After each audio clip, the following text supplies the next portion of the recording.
in the entire ministry of RBJC, CMCF, my Lord, for 41 years. So Lord, Panginoon, salamat muli, Lord God, na binigyan mo po kami ng kalakasan sa araw na ito, Lord God, lalo sa mga anak mo, Lord God, that all week, oh Lord, Lord God, they have worked, they have toiled, oh Lord God, but Lord, you have given them the strength, oh Lord God, the joy and the peace to be here in your presence today, to give you back all the glory and the honor that only belongs to you, my Lord God, dahil ikaw po talaga ang mabuti sa aming buhay, Panginoon. Kaya Lord, sa araw na ito, ipinagkakatiwala din po namin, Panginoon, ang lahat po, Panginoon, ang gagawin namin, O Lord God, sa selebrasyon na ito, Panginoon. Ikaw lamang ang maitaas. Wala pong taong maitaas, kundi ikaw lamang, Lord Jesus, dahil ikaw lang po, Panginoon, ang kumilos, Panginoon, sa ministry na ito. Ikaw lang po, Panginoon, ang nagpatakbo sa ministry na ito, Panginoon.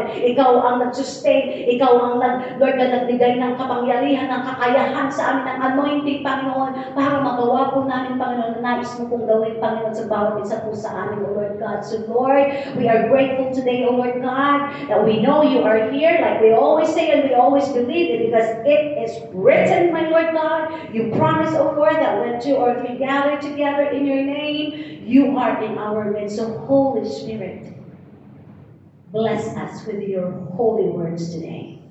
And may your words bring comfort, exhortation, strength, oh Lord God, and may the message we will hear, oh God, increase our faith in you, my Lord. Matutunan po ng lahat ang tunay na magtiwala sa iyo, Lord God. Lalo matutunan po nila, Panginoon, na pagkatiwalaan ka, Panginoon, sa lahat ng pangako mo, because you, Father God, is the only faithful one, Lord, who does everything that you say to us, my Lord. Kaya, Panginoon, pangunahan mo kami sa araw na ito, oh God. Samahan niyo po kami, Holy Spirit. Ikaw po, Panginoon, ang mangusap sa bawat isa po sa amin, Panginoon. And yes, Lord, I acknowledge I am just your servant.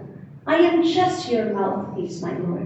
So these are not my words. These are your words that you want to convey to each one that are here today, O God. Kaya, Panginoon, Lord, sa celebration po namin ito, Lord God, ikaw lamang maitangkad, ikaw lamang ang maitaas, Panginoon. May your words be truly be a blessing to everyone who are here and hears your word, my Lord. And yes, Lord, I acknowledge as well that without your anointing, sweet Holy Spirit, I can do nothing. I am nothing. I have nothing, my Lord. So God, come and consume me. Use me for your glory, my Lord.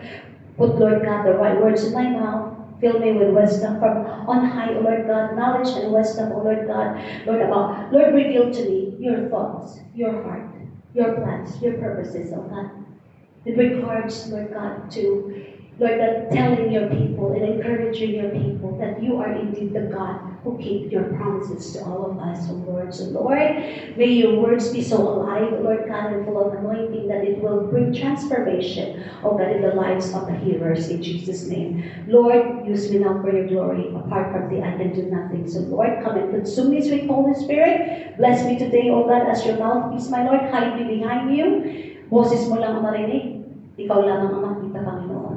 Itago mo po ako sa iyong likuran, O Diyos. Kaya, Lord, salamat sa victory, Panginoon, na kaloob sa bawat isa sa amin. Salamat din po, Panginoon, sa spiritual understanding na kaloob mo sa amin po mga kapatid na narito sa araw na ito, Lord God. So, Lord, we claim the victory now. Lord, for you, Jesus Christ, is our victory, Lord. So, Father, we give you back all the highest praises, the glory and honor. In Jesus' mighty name, this we pray. Amen and amen. Praise the Lord. Praise God. Amen. So, the Word of God said, diba, let us hold tightly. Hold tightly. Sabi ni Pastora kanina, parang tinapay, ayaw mong pakawalan. Pag tinakawalan mo, baka magutom ka. Anyway, okay, pero kay Lord, hawak. Kapit talaga. Kapit ng mahigpit kay Lord. Kasi sa totoo lang, napakaraming bagyo. Lalo na ito, sunod-sunod ang bagyo. Bagyo na nga sa natural, di ba nakita niyo, may bagyo din tayo sa ating mga spiritual lives. Sunod-sunod ang bagyo sa totoo lang po. At kaya kailangan natin bilang mga Kristiyano hanggang sa pagdating ng Panginoon, matuto talaga tayo kumapit ng mahigpit sa Diyos. Amen. Tandaan sa Diyos. Hindi sa tao, hindi sa ministry, okay? Kundi sa ating Panginoong Diyos. Amen? Tandaan natin yan. Dahil wala na, without wavering, huwag ka dapat nag-aalinlangan. Pag nag-aalinlangan ka sa pangako ng Panginoon, ibig sabihin, mukhang hindi mo yata kilala kung sino ang Diyos na pinaglilingkuran mo. Kasi kung kilala mo ang Diyos mo, kahit anong pang bagyo dyan, hindi ka matitinag. Wala lang, nakapokus ka kay Lord. Bahala ka, bumagyo ka kung gusto mo. Alam ko, hindi ako mabubunot. Amen. Dahil ako ay nakapundasyon sa salita ng Diyos. Amen. The only thing that should move us is the Word of God. No storm, no trials, okay, no person, no nothing, okay, should ever move us. Only the Word of God. Amen, mga kapatid. Hallelujah. Praise the Lord. So, sabi nga nito, so a promise. What is a promise, okay? So a promise is only as reliable as the one who makes the promise.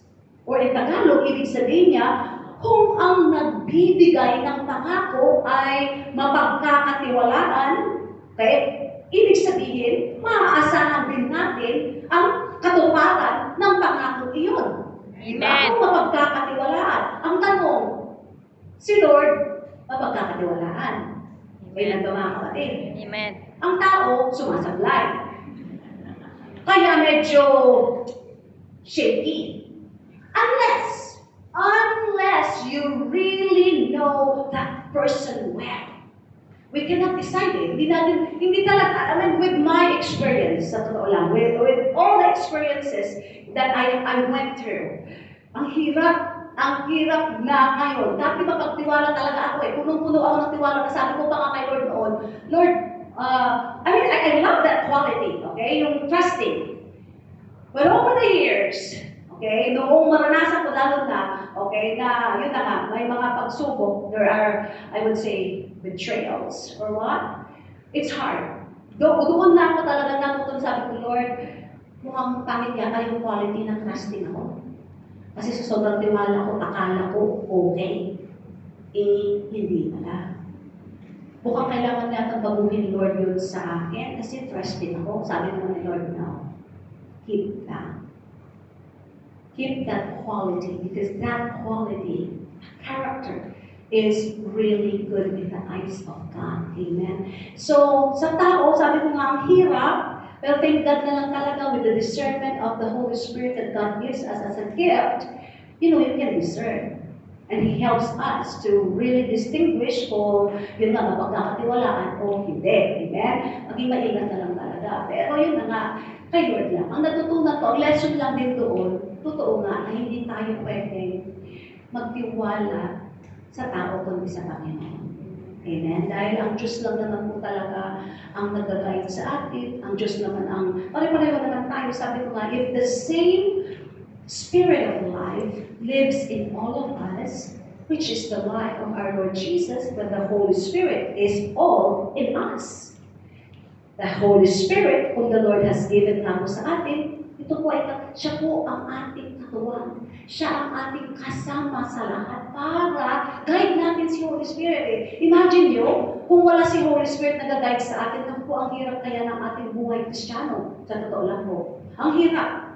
Okay? Hindi mo ma-distinguish, sabi ko nga, ano dapat ang gagawin. Pero thank God that yes, we have our Lord living in us, and yes, the Word of God that He has given us ay mga pangako po na pwede natin panghawakan, na talagang we can hold tightly, amen, without pangaalinlangan, without wavering, amen. So, sa kaso ni Lord talaga, si Lord lang, siya lang po ang pinaka-maaasahang nagbibigay ng pangako. And siya po nagbibigay ng pangako dahil sa kanyang katapatan at katotohanan. Yan ang quality ni Lord na medyo minsan iba sa atin.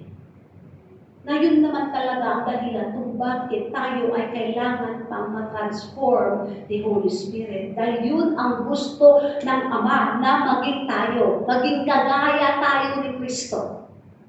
Amen ba mga kapatid? Mapagkakatiwalaan, tapat, totoo. Amen ba mga kapatid? Amen. We are being transformed. So compare, sabi ko nga, to the Lord and us, human being, medyo tayo sumasablay. Pero si Lord never. Amen? Okay, so tandaan natin yan. So, Sabi niya, so dahil, okay? So dahil sa mga, pangyayaring hindi natin kontrolado, hindi natin, laging matutupad ang ating mga pangako. Ngunit ang makapangyarihang Panginoon na ating pinaglilingkuran, ang Diyos ng buong mundo, mga kapatid, ay hindi kailanman nabigo sa pagtupad sa kanyang mga salita. Amen. So ang Diyos ay hindi tulad natin. Siya ay walang limitasyon at may lubos na kontrol, okay, sa lahat ng bagay. Yes, that's what I truly believe. God is the one who is in control sa mga buhay natin. Amen. Amen. Tayo lamang minsan gumagawa tayo ng plano. Sabi ko ba, na pag ito ay wala sa kalooban ng Panginoon, ay hindi naman talaga nagaganap. Amen. Lalo na sa marunong tumakbo sa parang, yes, we can make plans. I've learned this in my journey. I made plans, but I never want to do anything. I will never execute it until I get the confirmation from the Lord that it is really a yes from Him. Amen. Unless the Lord says yes, I won't do it. That's what I have learned in this journey. Amen. Dahil sabi ko, ayaw ko po na magkamali at ayaw ko mapahiya ang Diyos sa mga ginagawa po natin. Amen. I am fully aware that everything that I must do, that you must do, must bring glory and honor to the name of our living God. Amen. Praise God. So, praise the Lord. So mga kapatid, sabi ni Lord dito, in order to understand how important the Lord's faithfulness is, we must recognize that the Christian life is totally dependent upon the promises of God. Dapat mainawaan natin lahat ito ng mga Kristiyano, that the only and the final authority sa buhay natin is the Word of God. Hindi kung anong sinabi sa'yo ng kung sino man, kundi kung ano ang sinabi ng Diyos sa atin. Kaya ang buhay nating mga Kristiyano, nakadepende lang talaga sa mga pangako ng Diyos. May guide na tayo, hindi tayo mawawala mga kapatid. Andito lahat na kasagutan, anumang klase ng tanong mo o kaya ng sitwasyon mo, lahat dito may kasagutan sa salita ng Diyos. Amen? Dito lang tayo didepende. Ang prinsipyo natin bilang mga Kristiyano ay prinsipyo galing sa salita ng Diyos. Hindi prinsipyo natutunan natin sa mundo. Ang layo. Ang mundo, ang prinsipyo ng mundo sa prinsipyo ng Panginoon, magkaiba. Amen pa mga kapatid? Kaya tayo ay dapat lang manahan talaga. Kaya tandaan natin na itong Christian life na tinatawag natin, totally lamang po itong nakadepende sa salita ng Diyos. Sabi ba ni Lord,